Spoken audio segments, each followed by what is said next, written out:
Hello दोस्तों, आज के इस वीडियो के माध्यम से हम जानेंगे कि हम अपने लॉस को किस तरह से रिकवर कर सकते हैं। तो दोस्तों, ट्रेडिंग पर अगर आप आए हो तो आपको लॉस भी हुआ होगा। अब इस वीडियो के माध्यम से हम जानेंगे कि हम अपनी लॉस को किस प्रकार से रिकवर कर सकते हैं। तो दोस्तों, सबसे पहले आपको अपनी गलतियों को सुधारना होगा, क्योंकि जब तक हम अपने आप को सुधारेंगे नहीं तब तक हम भी अपनी गलतियां करते रहेंगे, जिससे हमारा लॉस रिकवर नहीं बल्कि हमारा लॉस बड़ा हो सकता है। किंतु अगर आपने लॉस किया है तो आपको शुरुआती दिनों में सबसे पहले चीज़ों को समझने की कोशिश करना होगा, क्योंकि जब तक आप चीज़ सही तरीके से समझेंगे तभी आप कुछ कर पाएंगे। तो दोस्तों, आपने मान लीजिए आपने अभी लॉस किया है तो आपको सबसे पहले अपने मन को शांतिपूर्वक रखना होगा, क्योंकि जब हमारा माइंड शांत होगा तभी हम चीज़ों को पकड़ सकते हैं।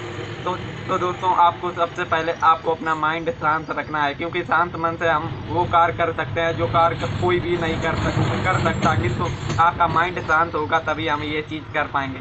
अब बात करते हैं कि आप ट्रेडिंग करते हो तो आपकी कौन कौन सी वे गलतियाँ हैं, क्योंकि गलतियाँ हमें पता होनी चाहिए कि हम गलतियाँ क्या कर रहे हैं, क्योंकि गलतियाँ ही हमें नहीं पकड़ में आएंगी तो हम सुधार किस प्रकार से कर पाएंगे। तो हमारी सबसे पहली ये गलती होती है कि हम ट्रेड करते हैं ओवर ट्रेड। मान लीजिए आज के दिन हमने 5 ट्रेड किया, अब कुछ में तो प्रॉफिट हुआ और कुछ में इतना लॉस हुआ जितना प्रॉफिट नहीं हुआ उसको लॉस। अब इस चीज़ को आप किस प्रकार से सुधार सकते हैं तो इसके बारे में भी हमें जानना होगा।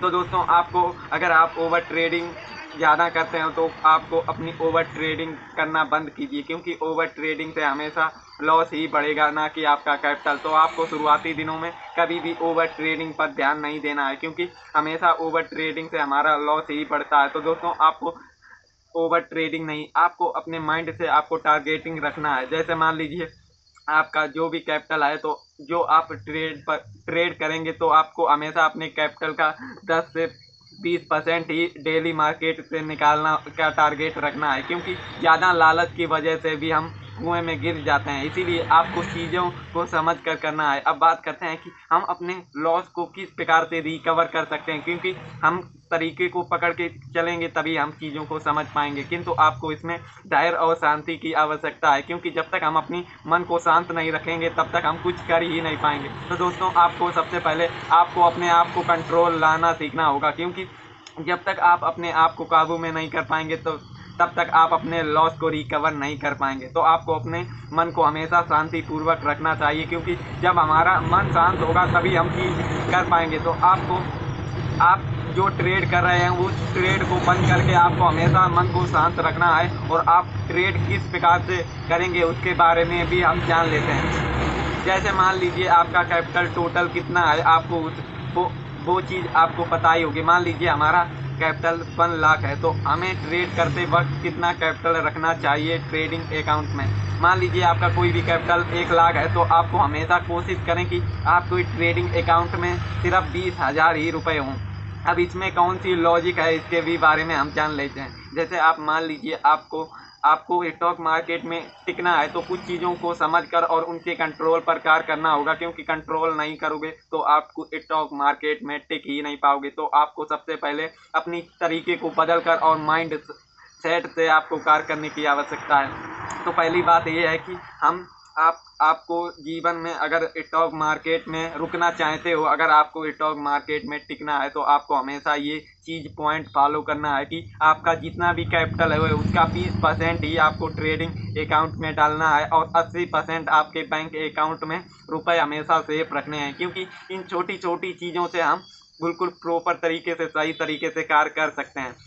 अब इससे क्या होगा, मान लीजिए आप 20% से ट्रेड कर रहे हैं। अगर आप ट्रेड में ऐसा नहीं है कि जो बड़े ट्रेडर हैं या छोटे ट्रेडर हैं, लॉस किसी को नहीं होता, लॉस तो सभी को होता, किंतु अपने अपने तरीके से ऐसा कोई भी ट्रेडर नहीं है जिसका लॉस नहीं हुआ है। किंतु आपको अपने माइंड सेट और कंट्रोल से चीज़ों को समझना है, क्योंकि जब आप समझ कर कार्य करेंगे तभी आप एक सही चीज़ कर पाएंगे।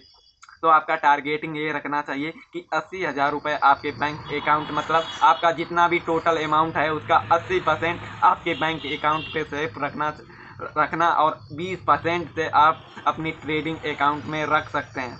अब इस चीज़ से हमें कभी भी भविष्य में दिक्कत नहीं होगी। अब इससे हमें क्या बेनिफिट हैं तो इसके भी बारे में जानकारी हम समझ लेते हैं। आप ऐसा करेंगे, मान लीजिए आप आपका 20,000 कैपिटल है। अब आपको हमेशा डेली ट्रेड कर लेंगे। मान लीजिए आपको ये धीरे धीरे करके कैपिटल उड़ भी गया भविष्य में, तो आपके ये 80,000 रुपये आपको फ्यूचर में काम आएंगे। इसी प्रकार से दोस्तों आप ट्रेड कर सकते हैं। अब बात करते हैं, पहली टिप तो हमने फॉलो कर ली कि 80% हमारे अकाउंट में और 20% हमारे ट्रेडिंग अकाउंट में होना चाहिए। अब हम लॉस को किस प्रकार से रिकवर करते हैं, तो इसके भी कुछ चीज़ें आपको फॉलो करनी होनी चाहिए। आपको स्कैल्पिंग ट्रेडिंग सीखनी होगी।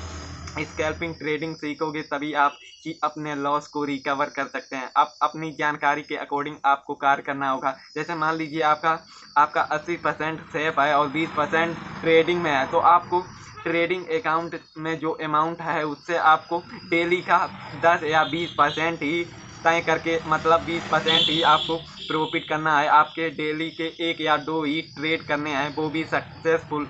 अब स्कैल्पिंग ट्रेडिंग हम करेंगे तो हम किस प्रकार से अपनी चीज़ों को सुधार कर और सही नॉलेज से कार्य कर सकते हैं, तो इसके भी बारे में हम जान लेते हैं। अब स्कैल्पिंग ट्रेडिंग के लिए आपको कुछ पॉइंट फॉलो करने होंगे। जैसे मान लीजिए आप स्कैल्पिंग ट्रेडिंग करते हैं तो आपका प्रॉपर सेटअप होना चाहिए। मतलब जैसे हम कोई भी स्कैल्प करते हैं तो हमें स्कैल्पिंग पॉइंट फॉलो करने होते हैं। जैसे मान लीजिए आप स्कैल्पिंग करेंगे तो आपके 2 चार्ट हमेशा ओपन रखने चाहिए, कॉल या बेरिज। अब आप कैंडल पैटर्न का ज्ञान आप सीखे हैं तो आपको हमेशा पता होगा कि जब कॉल उठता है तो पुट गिरता है और पुट उठता है तो कॉल गिरता है। तो आप इस पॉइंट से मान लीजिए कॉल में बुलिश हैमर बना है तो पुट में जरूर ही शूटिंग स्टार या हैंग्री मैन जरूर बना होगा, तभी इन चीज़ों को, अब इन कैंडल पैटर्न से हम बुलिश और बेरी चीज़ दोनों में एक साथ देख सकते हैं। इससे हमें माइंड में बहुत ही शांतिपूर्वक हम चीज़ों को समझ सकते हैं। अब इसी करते हम एंट्री भी कर सकते हैं, क्योंकि जब कॉल बुलिश होगा तो पुट बेरिश जरूर होगा और पुट बुलिश होगा तो कॉल बेरिश होगा। इसी तरीके से हम अपनी एंट्री कर सकते हैं दोस्तों। अब एंट्री हमने कर ली तो आपको हमेशा स्कैल्पिंग पर ये बात जरूर नोटिस करनी है कि आपने मान लीजिए कोई भी ट्रेड किया है और उसके 5 या 10% में, मतलब आपका टारगेट 10% ही होना चाहिए और 5 या 10 मिनट के भीतर आपका टारगेट दे रही है तो आप बुक करके निकल सकते हैं। क्योंकि इनमें इस चीज़ में आप 10 से मिनट के ज़्यादा रुक जाएंगे तो आपका इसमें खतरों का बड़ा कार हो सकता है। मतलब स्कैल्पिंग में आपको 15 मिनट के भीतर ही आपको स्कैल्प करके एंड कर देना है ट्रेड, क्योंकि अधिक देर तक हम रुकते हैं तो हमारा जो कैपिटल है वो जीरो भी हो सकता है। तो स्कैल्पिंग में यही होता है कि आप स्कैल्पिंग चार्ट से बुलिश और बेरिश से चीज़ें समझकर एंट्री करते हैं और 15 मिनट के भीतर आपका 10% प्रॉफिट देता है तो आप बुक करके निकल जाते हैं।